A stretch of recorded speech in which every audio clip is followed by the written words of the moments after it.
Yeah. What were you saying? No, I was just saying that the whole of Amherst Road was a kind of place. They used to call it Matches Lane, Yeah. because what happened was Sandringham Road was kind of notorious, Yeah. but they kind of like moved from Sandringham Road to Amherst Road. Yeah. Undesirable kind of people, and it wasn't really the nicest place to really walk down. At one stage, it was called the most notorious place in Europe, like Murder Mile. Really? But the thing was, local people that were from the area, Yeah. from the community, like myself, we didn't grow up in that environment where all these people from outside were coming in with their badness, call it that. Yeah. And we didn't really approve.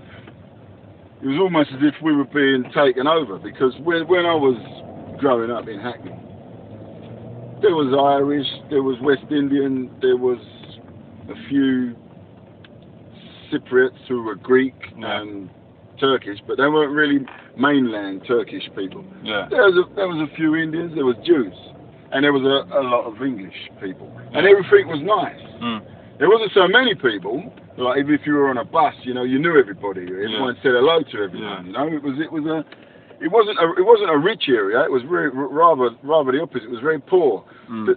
The buildings were run down. The council didn't care. I mean, the council were giving properties away. They had so many dilapidated properties in Hackney that if you actually squatted in one, you wouldn't have to pay any electric, you wouldn't have to pay any gas, you wouldn't have to pay any water. And the council would turn around and they'd say, well, if you pay the rates and for a certain amount of time, we'll give you the property.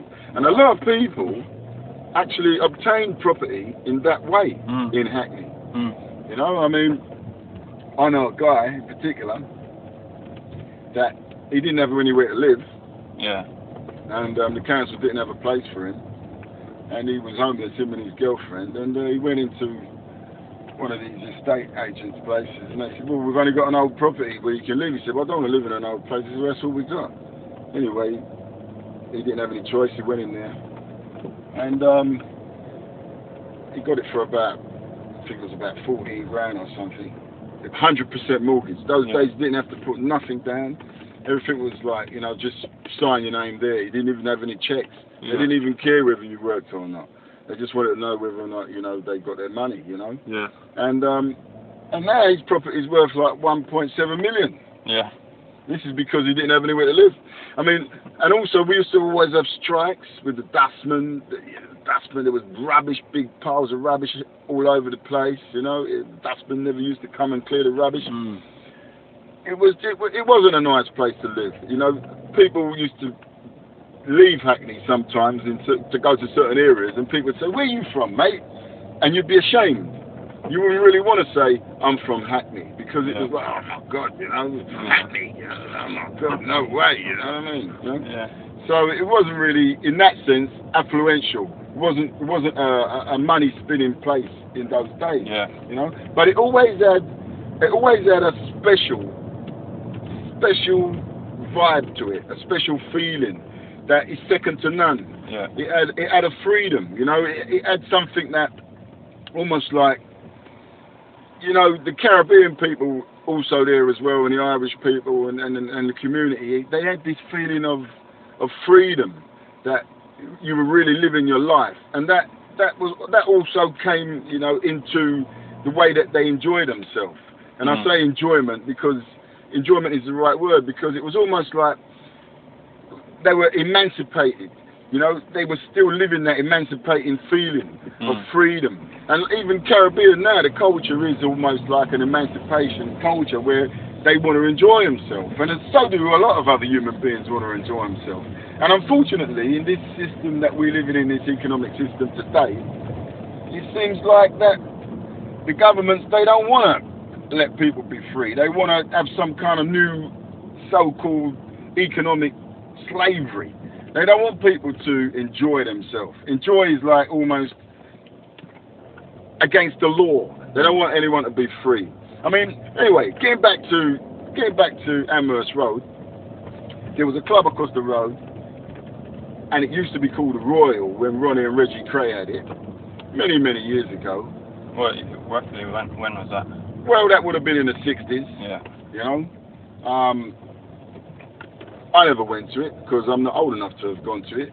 Yeah. But after that, it was taken over by a fella by the name of Vin White. Mm. Now, Vin White is a Jamaican fella, and coincidentally, my dad helped him get the place. Oh wow. Yeah, so it was just coincidence. Well, your dad was he into clubs as well then? No, my dad wasn't really into clubs, but my dad was kind of like into Freemason. Yeah. You know? Okay, help another man. He could help another man. man every now and again. Yeah, so he knew little things and that. But you know, there was that one in Hackney called Phoebe's, which was opposite Passion in Amherst Road. Yeah. And there was that's not the same place as what you're just talking about. Oh yeah. That's the same. Oh the yeah. same building. Yeah. So when Vin White had it, then it was called. It changed to. That was Phoebe's. It's when he took it from Trends. No, it changed to Trends after. Yeah. What was it first called then? Royal. It was Royal. Yeah. Oh, yeah. And then when Vin White took it on, he changed it to Phoebe's. Yeah, Phoebe's. And his son was running it. His son was a guy called Lance, a big fat black guy, and he had another brother Lance, and he had a sound system called Casanova, and his name was Glenn. And unfortunately, they're both passed now. They both died, unfortunately. Glenn actually died in a car accident in Stamford Hill, head-on collision, one Christmas, like many years ago. But then there was another brother called Danny that used to run it. And when it was Phoebe's, people used to come from South London, West London, Ladbroke Grove, Brixton, Willesden, all over London. They used to come because it was a well-known place where everybody wanted to be, everybody wanted to go, and it was a place where you could really enjoy yourself, you know. Yeah. I mean, and having said that, also, we used to have bluesies as well, which weren't legal as such, but like in those days, it was a derelict house, and everybody used to put speakers. When I mean everybody, I mean the people that were putting on the dance. We used to call them blues, and you'd put some big, 15-inch speakers in, like 10 in each room, all piled up on top of each other, with some big valve amps, and the place would rock. When I mean rock, it would vibrate with the bass line. The place used to vibrate. It was fantastic. It was out of this world, and you'd go in there at say like 1 o'clock in the morning, and you'd be coming out of there at 12 o'clock in the afternoon. It was just fantastic. You really, really lived. You felt like you'd been living. Yeah. But this was all the benefits of, I suppose, the freedom of the area, and not many people living there, and it being so run down, because like I said, the council didn't really care about the people, and they didn't really care about the properties in the vicinity either. So like we were making the best out of it. When I say we, because I'm from the Caribbean as well, but we were utilising these properties to enjoy ourselves. And anyway. Now that was then, and this is now.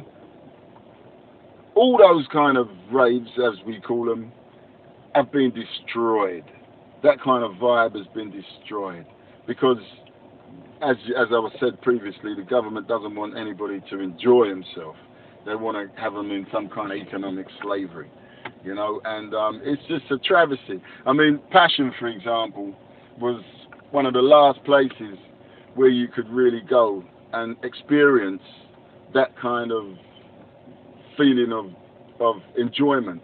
When it was up and running, it wasn't a place where there was any trouble.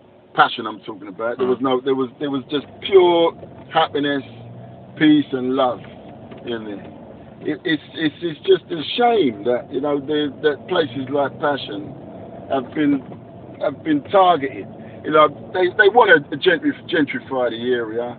they want to. There's more population in the country. They want to utilise the land now, and people need places to live.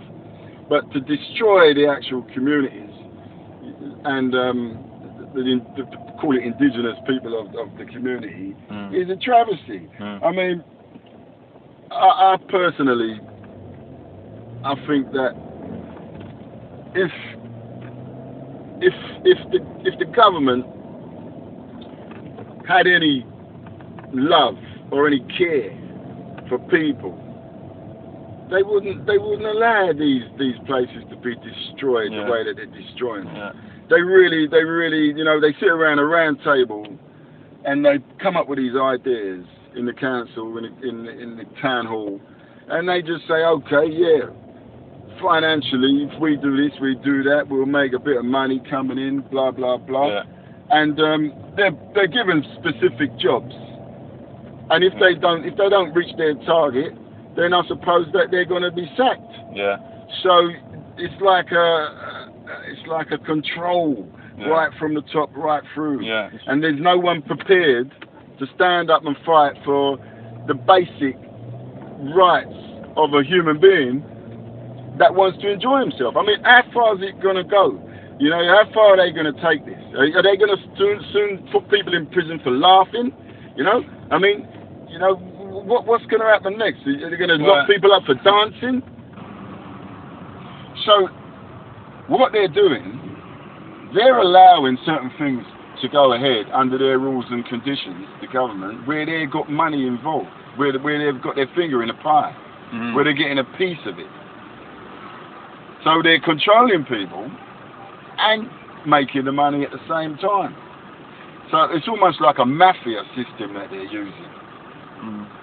It's just outrageous. It was a cosmopolitan place where that black, white, you know, all different kind of people from all different countries were going and enjoying themselves, and that is not conducive, because what happened was, Passion in particular was the only place, the first place to bring the middle class, so-called English Caucasian people, down into Hackney, because before that they wouldn't come. Because the streets were like laden with so-called bad people. But where we, when I mean we, people like myself that were born in the East End and lived in Hackney all our lives, we didn't want these undesirable people in our community. We wanted our community. We didn't mind about it progressing, the world. Things have to change, but we wanted the people who appreciate enjoyment and appreciate music and appreciate mixing together in racial harmony. You know, and this is what Passion actually had created. And for some reason, the government, when I say the government, the council in particular, Hackney Council, they realised that this was going on and they weren't getting the credit for it. And unless they've got their finger in the pie where they're getting credit for things, because they're getting all this money that they're paid unnecessarily and they do nothing, they don't have nothing to show for it, unless they're getting the credit for it, they won't let it go on, they won't let it continue, unless they are actually the ones that are getting the credit for it. And what was happening, Passion was getting too powerful. Too many people were talking about it and saying how it's great, they really enjoy themselves, there's no trouble, and it was going around. I mean, as you know yourself, a couple of DJs, a couple of DJs have been in Passion and have done really well out of it, you know, because people have realised that they can follow those people and go to these people's dances or raves, and there'll be a similar type of feeling of enjoyment with no trouble. You know, so Passion is a pioneer. I mean, all those places further up the road on Stoke and High Street that are have now opened up downstairs by a lot of these Turkish restaurant places. All these places came after. Passion was the first place to bring the middle class Caucasian people to Hackney, you know, and that was something that the council took offence to, because it was run by Caribbean people. You think that's it? I know that's a fact, because I mean, without getting too political, I mean, I could tell you that, you know, what was going on behind the scenes with the DPS of Passion, the designated premises supervisor, and the licensing officers. What I feel is that they just don't care. Basically, I don't imagine they're going. They're not. I think that they don't understand the positive contribution that a place like Passion can make to people's lives, or they don't care, or they don't want to know. They got, like you're saying, targets to meet. Everything's black and white, and it's easier to shut it down. You know, if they're gonna have nightclubs going on, it's easier if they're controlled. Yeah, by them. By them. And owned by them. Yeah. Yeah, and the profits are taken by them. Absolutely. Yeah, they're not looking for it to be a positive place. No, not at all, because I mean the whole emphasis of Passion was to bring the community back together. Passion eradicated the undesirables of the street, because, you know, I personally had many confrontations with the undesirables that were up and down the street, and, you know, coming from the East End, you know, and being of an ethnic minority, you know, I'm used to oppression with the National Front and those kind of things. So, I mean, when you get these yardie or kind of like so-called undesirable people coming along and trying to mash up your own community, you know, I had to make a stand. You know, and I didn't want those type of people in Passion, and basically they weren't allowed in, and because they weren't allowed in, gradually they realised, they saw also they were obviously ignorant, but obviously they because they were the type of people that their minds are like small peas. They just think that this is it. This road, this is it. This is how you do it. They don't know the world is a big place, and it's a cosmopolitan place. They did, but when they saw how, you know, Caribbean people can be friends with middle class Caucasian people, and everybody can be laughing and happy, it was like a knowledge to them. It was like they were being educated, and they dispersed. They actually dispersed. They dispersed because they saw that the world had actually almost come to them. It's a really strange thing what I'm trying to explain, but you'd have had to have been there to see it initially. Before it was Passion, it was called what was it called now? It was called Tropiques. It was called Tropiques, and it was a reggae club. You know, they used to have it downstairs with a restaurant upstairs. But when we took it over, we had it as a restaurant upstairs, and the restaurant wasn't really doing very well. And there was a nice lady in the restaurant. She's passed away now as well. But, you know, cut a long story short, the restaurant used to give the food to the people on the street. When the food wasn't sold, they'd all come in there and they'd all sit down, and all these people were rivals. You could call them gang rivals. But what used to happen, we used to have the food and we put a sign up outside and say, we haven't sold the food, free food. And they'd all come around the table and they'd all sit down and they'd all eat food, and they weren't enemies anymore.